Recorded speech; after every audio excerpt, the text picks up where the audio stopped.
Hi guys, welcome to Tell Insights. Today we're going to be talking to Eloni Vunaceke.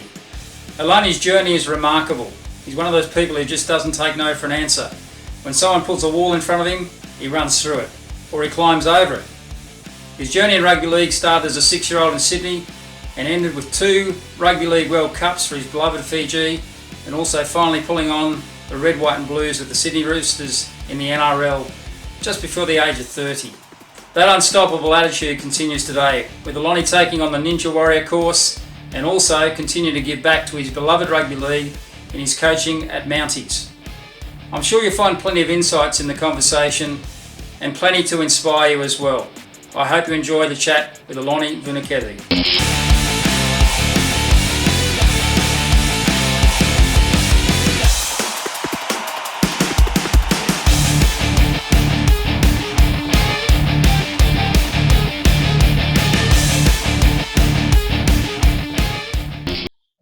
Eloni, welcome to Tell Insights. I'm here with Eloni Vunaceke. I really appreciate you coming on board. Looking forward to having a chat. I met Eloni through my involvement, my fortunate involvement with the Bati, or the Fiji Bati Rugby League team, which is the Fijian national rugby league team. Was incredibly impressed with the young man that I spoke to, with his insights, with his approach to life generally. And have continued to watch him thrive since that time, and I'm sure in the future there's a lot waiting for him. So thanks a lot for coming along today to have a chat to Tell Insights, Eloni, and I'm sure we've got heaps to talk about as we go through. Thanks for having me, mate. Young man, I think I was about 29 or 30 odd when I met you. So, look, I like to tell everyone that I'm still 18, so I'll roll with that. Yeah, thanks for having me, mate. It's really great what you're doing here. Cool little platform to get a bit of insight into what some of the boys are doing. I caught a fair bit of the one with Marika. Lucky enough to play alongside him, and looking forward to what else you get to bring out from the rest of the boys. So looking forward to being involved and sharing some of my story. Thanks, Eloni. Really appreciate that. Mate, I thought we'd just go back a little bit to where it all starts. So you grew up in Sydney, is that correct? Yep. Born in Paddington, actually, just around the corner from Roosters. Born in Sydney. My dad's Fijian from Tavua, originally from BCC, so just near Nandi there. And mum is from central northwest rural Victoria. Little town called St Arnaud. So dad was a rugby player, mum was an avid AFL fan. So I don't know how, but somehow I managed to get wrapped into the world of rugby league. So grew up in Sydney, watching my dad play footy, playing rugby. Didn't really see him play much of league. And at 6 years old, a mate of mine asked me if I wanted to play rugby league. And I jumped into that arena, which would go on to be a sort of big part of my life, of which I'm still involved in the game. I went to school down in Penshurst, so I was a St George junior playing for Penshurst West. Penshurst West was my public school, sorry. Penshurst RSL was my first footy club.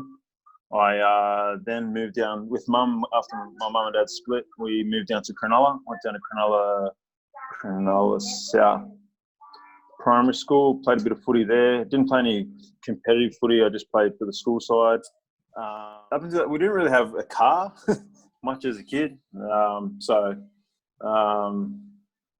mum would try and get us down on the beach whenever we could get down there. So that's something that I've sort of maintained. If you ever see any of my Instagram stuff, I try and jump in the ocean as much as I possibly can. I was fortunate enough to spend 3 or 7 winters back to back living in France, and missed out on a big part of going to a lot of summers. So I missed out on a lot of beach opportunities. So every opportunity I get now, I get to take it. And we moved in all together up in Ryde in sort of central Sydney there. And I started schooling what would be sort of roughly the area. Actually, I live probably, 5 k's away from there now. So it's the area that I've sort of stayed close to, made my home. And well, I was pretty lucky. wouldn't say I had a terribly hard upbringing compared to others. It had its challenges, but a lot of it sort of helped mold me into the person that I am. And I look at all this sort of now back on as it wouldn't make me. I wouldn't be the person I am today without sort of facing some of the adversity. Compared to others, it wasn't, but look, it shaped me into the person that I am, and I'm thankful for it. So, what did you want to be growing up? I know it's a pretty simple question, but what was your ambition? When did something really firm up in you that this is what I want to be in my life, or the type of person I want to be? I guess, look, firefighters, I don't know why. Just lucky there was a fire station where I grew up as a kid down in Mortdale. Sorry, that was Penshurst down there where I grew up. There was a fire station right next to the Woolies or wherever we used to do our shopping. And I used to see them. I don't know, it just amazed me, the trucks. And it's cool now doing the job that I do. I work as a garbo now. Funnily enough, too, like along that far, I used to catch a bus to school as a kid, and I hated catching the bus to school. We lived far from, it was about a half-hour trek from home to school. But I always see these semi-trailers, and I was like, I always wondered, if I just jumped on the back of that truck, would it get me to school quicker? Like I don't know. It's silly to think about it now, but now I do that as a job. So it's funny how sort of sometimes you share that as one thing and it turns out to be another. I just have little giggles to myself when I see my mates on the back of our garbage trucks at work. And I'm pretty lucky in that I took that job because it allowed me to manage to do some of the pretty cool things that I've been able to do in life. So, I don't know, if I had my way again, I'd probably choose to be an astronaut or an engineer or something that makes a good impact on the world. I still think I can do that in some way, shape or form, but in what capacity, I don't know what that'll be yet. But So your football chapter and your rugby league chapter, did you play any other sport during school, or was it just rugby league was the focus or become the focus? Yeah, actually, so footy for me, I started at 6 from a mate. A mate asked me if I wanted to play. I didn't really even have any ambitions of wanting to play. I just knew my dad played. And from then on, I played 3 years down in the St. George comp in Sydney. I started playing rugby union after that. When I was 11, we moved over to the Ryde area. And I signed up to a rugby club, which is the club that my dad used to play for as a kid in West. This is West Juniors, just the juniors for West Harbour Rugby Union, who I know a lot of Fijian boys play there, which is pretty cool. Yeah. And the boys that I was playing with all played league on the Sunday. So we played the rugby union on the Saturday and this is when I was 11. We'd play rugby union on the Saturday, and then all the boys said, "Look, come play. We play rugby league on the Sunday." So yeah, cool, I'll do that. So I joined with the boys, and we actually had a really good side. We ended up winning it. The next year, won that comp easily and went undefeated. I think he set some record for and against the under 12s Metro Sydney Comp Juniors or something like that. Anyway, the next year, every day was so from 13, it was Monday training, Tuesday training, Wednesday training, and that was like reps. So rep league, school league, weekend league. I think play at school weekend.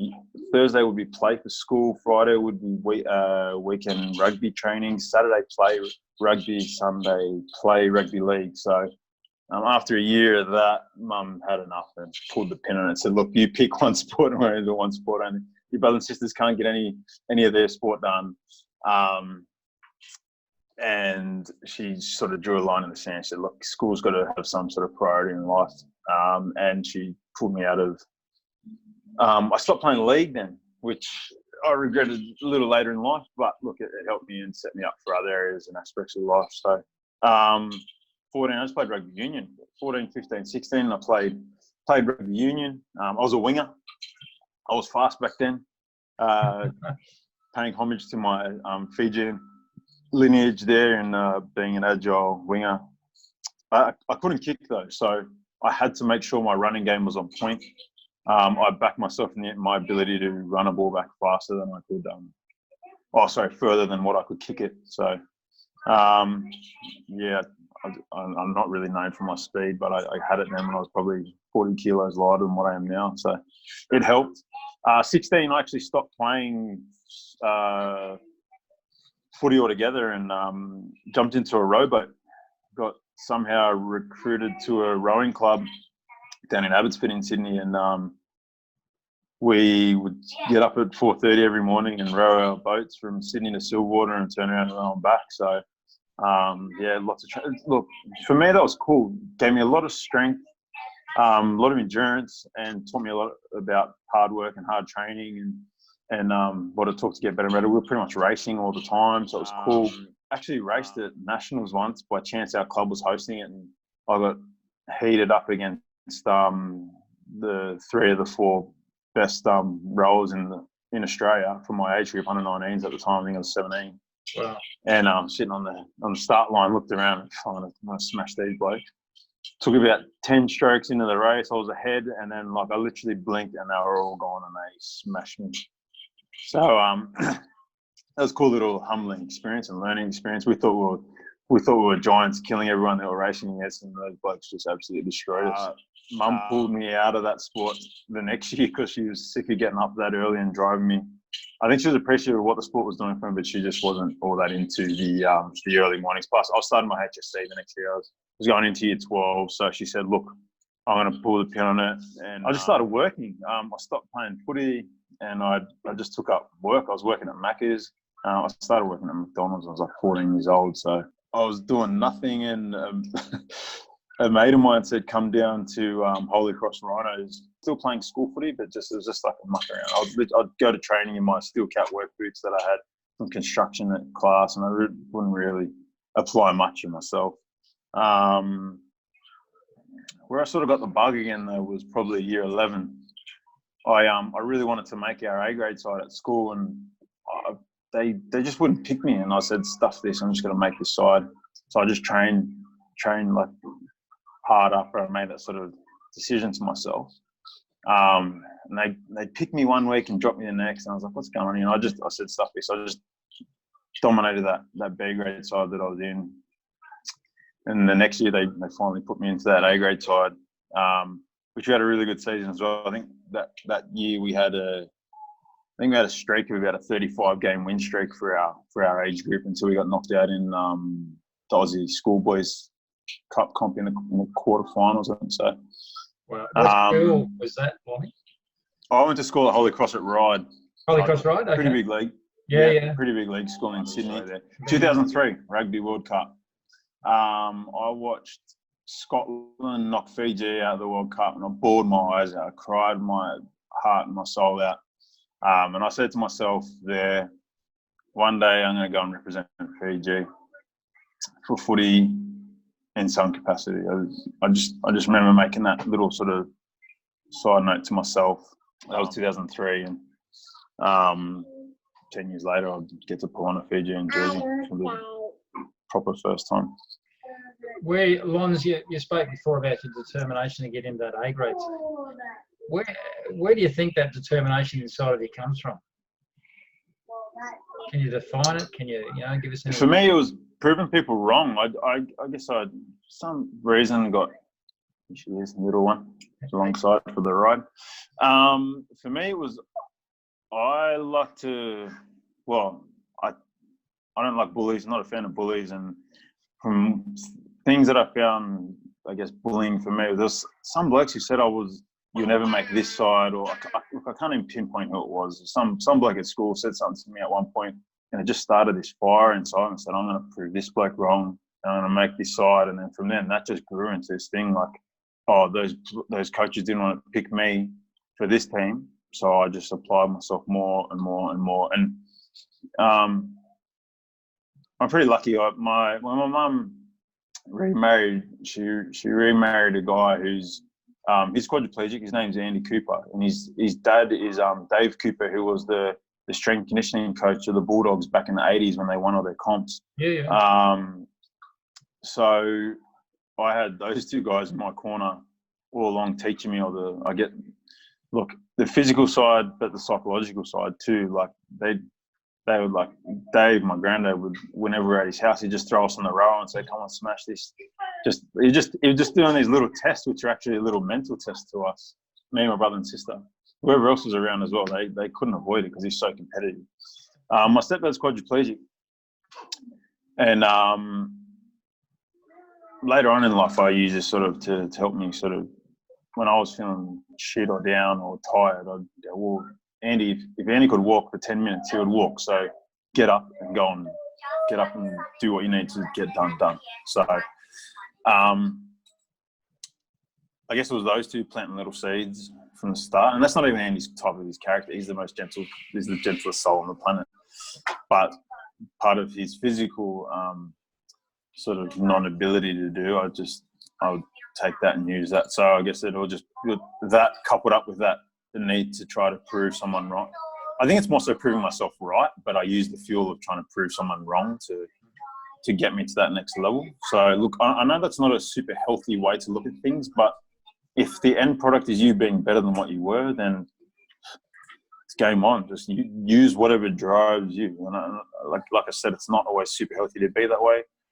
But if the end result, if you're 10 times the person in skill set or I don't know, anything really, like if you are better for it, then okay, so be it. Like that may just be the way for you to get ahead that way. Who do you compete with, yourself or others? I'd say I compete against others, but I know I'm never happy with my own product of what I've achieved. I know myself that I can always do better. So I'm a very, very harsh critic of myself. So yeah, it'd be both. Like I hate losing to other people, but I hate losing to myself probably more. So it'd be a mixture of both. You're a deep thinker about things, and you do probably too deep at times, I'd say. Well, tell me about that. Why would pondering be too deep? Why would that be too deep, do you think? Oh, I don't know. You worry about too many different outcomes, and sometimes that can be detrimental to you taking action. Or sometimes action is what you need. So, yeah, I think I hold myself back at times. I know I'm lucky and I've achieved a lot of things. I've created my own luck, but on sort of deep reflection on things, I probably just ponder on things way too much. But in saying that, I have pulled the trigger on a lot of things, and there's been a fair result out of a lot of them. So it's not always bad if you're a ponderer like me, I guess. It's always a challenge, those tensions and breaking those tensions, because you're right, you can get stuck in, I won't say procrastination is the wrong word, but you can get stuck in your own self-doubt. That can hold you back. It holds most people back. You can end up in analysis paralyzing yourself at 100%. times. So 100%. over analysis, and sometimes action is just better. Just do something and then see what happens off the back of that. So I'm finding that out now with sort of where I'm at in terms of the next phase of life. So I just think too much, and as soon as I do, then it's fine. Like you just roll with the next punch, as opposed to ponder on what the possible punches could be and then try to figure. There's just too many. It's like that. I don't know. There's just too many different possibilities that can happen. So pull the trigger, and what's the saying? Shoot first, aim later, or whatever it is. I don't know if that's aim later. Yeah. That's the one. That's the one. Yeah. A good way of approaching life at times. Not always the best approach, but most of the time I think it is a good approach, because at the end of the day you can sit down and look at a situation whilst the situation is changing in front of you. So unless you do something about it, it's going to leave you behind. So you're right, it's a good attitude, a good way. I guess going back to that and looking at your life has been an amalgamation of different factors and different things coming together at one time. Fitness is a big part of your life, and you spoke before about your grandfather and your father's influence in that respect. When does Lonnie discover that being fit, pushing your body, looking after your body is a big part of what you want to achieve in life? I guess when you see your first little result from the work that you put in that field, like everyone always wants to be as fit and as healthy as they possibly be, because I'm sure everyone wants to, whether it have a body that looks like Arnold's, which is what I started out as being as a kid. I didn't really care for footy at like 14, 15. I saw big muscles. I was always drawn to alpha male types, and I saw big muscles, and I thought, well, I'm going to create that. So to be honest, I want to be a bodybuilder as a kid. Functionally, for me, that helped get me. It opened a door to something else. I always loved superheroes as a kid, and I just thought, oh, if I could be a superhero in some way, make myself one. Thought I'd try to do that, and then for me, in doing that, it opened up so many other doors in so many other areas that. Looking from the outside, looking in, you being fit and looking after yourself is part of your DNA. You know, whether it is now massively, yeah. To be honest, I hated like fitness in footy training as a young kid. Probably when I started rowing, knowing that sort of every pretty much, and this is a motto I sort of hold to now. Every rep counted for me somewhere along the way.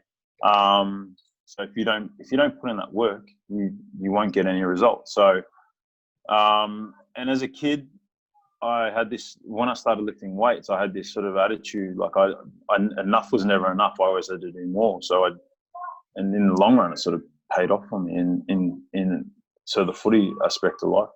Every single rep that I ever did sort of mattered.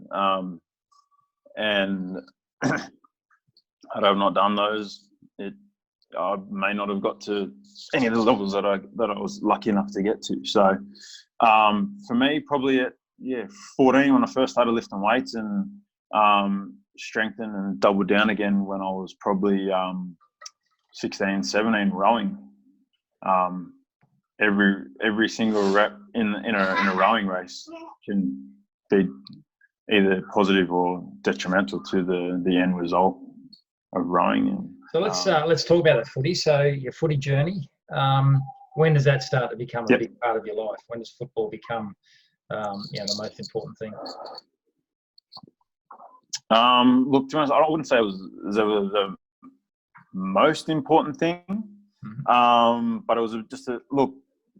I said to myself when I was in 2003, I was in year 10 at school, 16 years old. I made that sort of dedication to myself. I was going to play for Fiji one day. That's a big sort of thing, dedicating yourself. Like making a dedication yourself, and then you got to figure out how to. It's that shoot aim, I guess.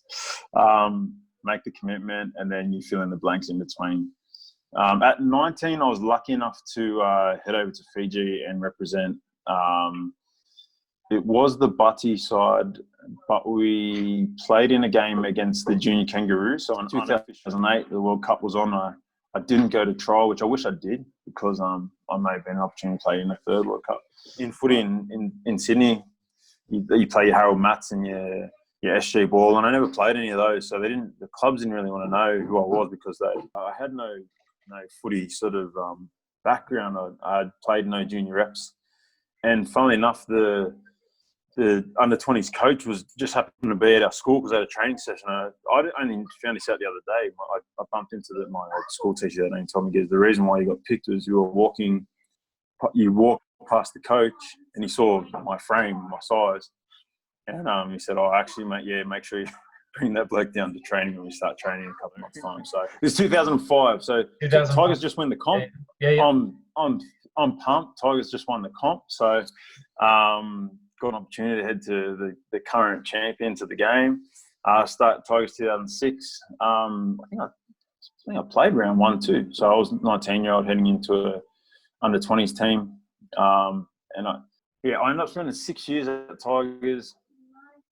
To be honest, pretty rough sort of culture there compared to other clubs, of which, look, I stayed there. I stayed loyal because I thought I was deserving of getting at least a crack in an NRL team.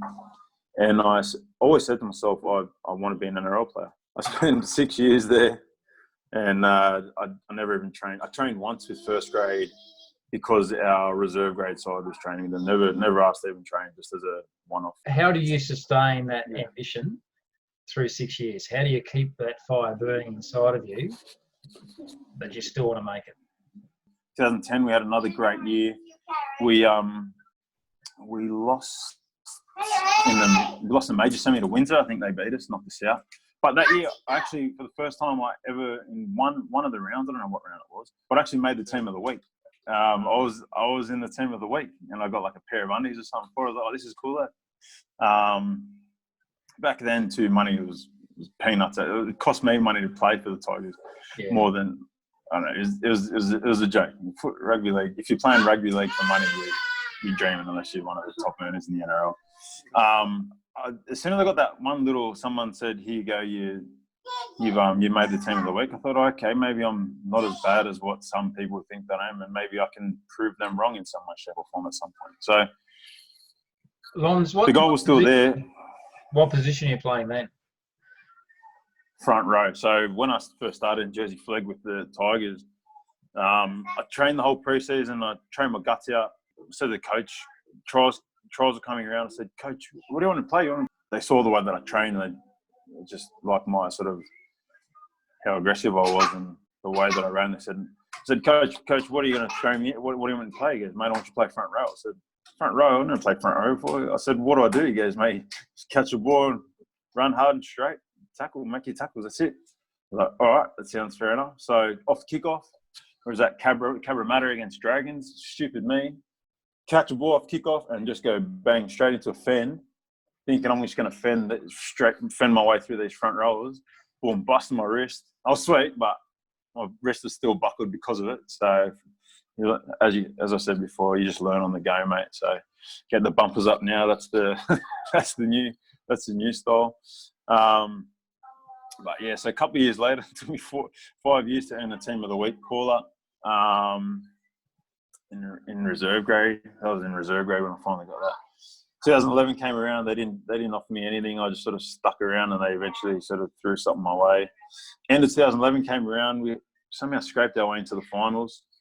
And our manager at the time said, "Do any of you boys want to go over to France and play some footy over there?" And I put my hand up straight away. I said, "Opportunity to head overseas to the southwest corner of France in Toulouse." And, well, actually, no, it wasn't Toulouse. It was Saint-Gaudens. And that team folded. Toulouse had just come out of championship in the English Super League lower grade comp. And they were looking for players. So I headed over to Toulouse and was lucky enough to spend almost 3 years in the southwest corner of France. And that was where I, funnily enough, I had to go all the way around the world to bump into someone who would give me an opportunity to play in the NRL. I met Trent Robinson at training one day. He was coaching the Catalan Dragons at the time. I met Robbo there in Toulouse in the sheds. And it was probably one of the luckiest chance encounters I don't think I'll ever have, but that I did have as a footy player. So I did my media that year, which is no good. So I didn't get to finish that season that strong. The next season, 2013, I came home. I'd done my knee the year before, so I'd had some time off. And I said, "All right, we're just making a run at this World Cup, so let's try and make this." I still hadn't officially represented Fiji, so I was like, "All right, this is my chance, my one shot." I was 26 years old at the time, well, turning 26 that May. We finished our season in France. Mel and I booked a trip to Portugal and Spain, and pretty much as soon as we landed, I just got straight into training. I was like, "I understand it's a holiday, but this is my year. This is my make or break year. This is it." At 26 years old, you're pretty much on the top of the scrap heap pile for footy. So I said, well, this is the last roll of the dice. So let's see where this takes us. And I was just doing beach runs every day, doing these stairs, and there was like a mini little gym. I was just smashing out whatever weights I could find and throw around. And that just started me off on this course, mate. That just would train. Got home, found a club. I was going to go to Wenny, which is Parramatta reserve grade side. I was there for 2 or 3 weeks, and they just wouldn't give me a run in reserve grade. So I said, "Stuff this." My brother-in-law was playing up at Wyong-Roos, no NRL affiliation. They were a standalone club. Mel and I were on the Central Coast 2 weeks prior and just watched them actually play against Wenny. And Wenny smashed them 54-0. Mel and my wife turned to me and said, "Would you ever want to play here?" And I said, no way. 2 weeks later, I was running out for them. We had our first win against Manly. And I ended up spending, it was 5 or 6 seasons with Wine as well. I did 6, 13 to 18. So, Wow. yeah, which ended up being some of the best footy that I ever played. I made Team of the Year, I think, 2 or 3 times, a couple in a row there. So You become known at that stage for your metres, for how many metres you're making. When did you realise that was a pretty important part of what you wanted to achieve, was getting those metres up? And how did you go about that?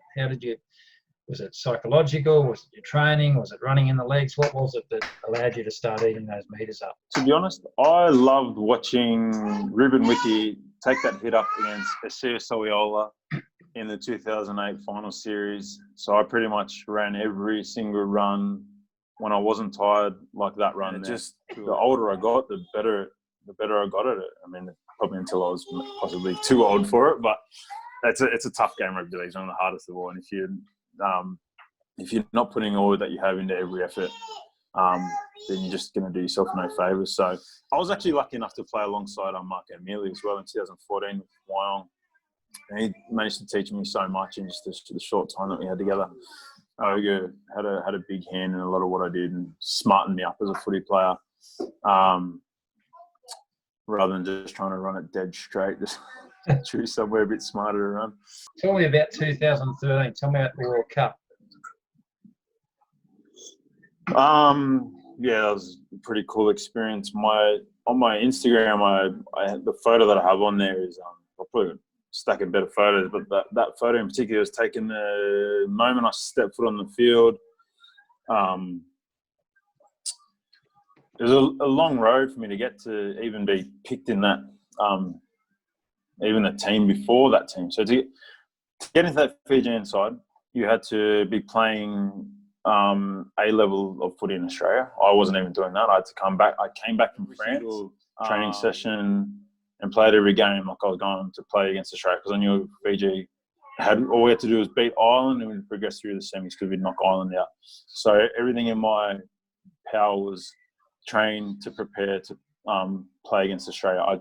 I did all my weight training at home, so the days I didn't have to go to the coast, I trained at a local gym, and every single rep was trying to beat Australia with the skill set that I had, and make that Fijian team. So played pretty good for Wyong that year. I think I sort of made my own little sort of statement there, and finished the season, no injuries. I re-signed at Toulouse. The next step was getting into this World Cup side. So finished the season on the Saturday. The Wednesday we had our first trial to make the Australian Fijian team. So I was lucky enough to progress through to that team. So the next week we informed, fly to Fiji. So in my head, I'm like, all right, I'm part of the way there. I knew that most of the side already been filled by Corbin Sims, Tarek Sims, Ashton Sims, Petro, Semi. So Junior Mangitha was running around as well. So I knew they would have earmarked him. The way I saw it, there was 4 spots open for this 2013 Fijian side. Went over to Fiji, got my head bashed in multiple times while the boys over there because of one of this. And I'm a big person as well. But I just said, all right, sweet, I'll cop it. We were lucky that game was unlimited interchange. It was just a trial. So essentially a trial, but a game at the same time. The sledgehammer, Ronnie Sow was playing there as well. Ronnie played on the wing? Good try against us. Yeah, Ronnie was on the wing. Saki ever played for you guys? Knox?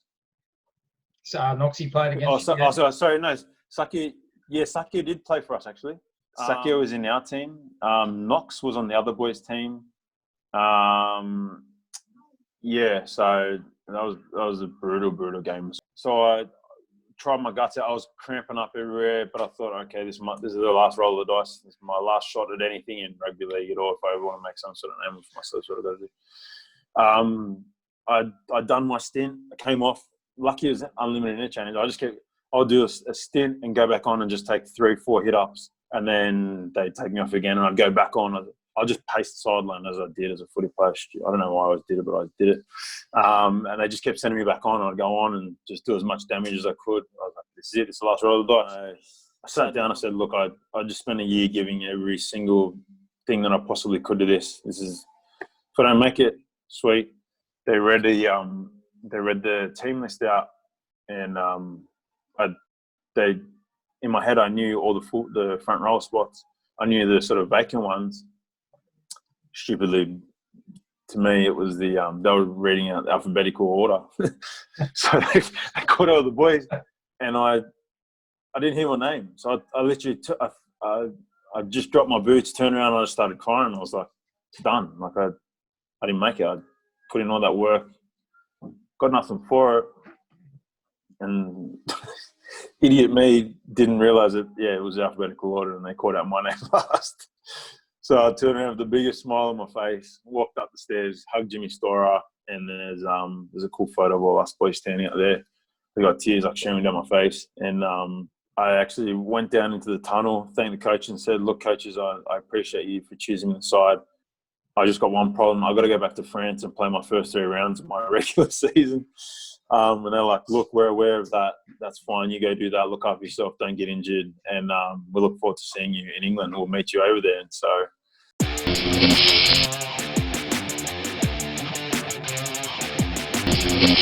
I had trained so bad the day before, and I was so worried about it. It actually turned out to be probably one of the best games I've ever sort of played in my day. So if you ever, for any kids watching any of this or footy players, if you have a bad training session the day before, don't sweat on it. You can tune out one of the performances of your life the next day. Don't sweat on it then. Just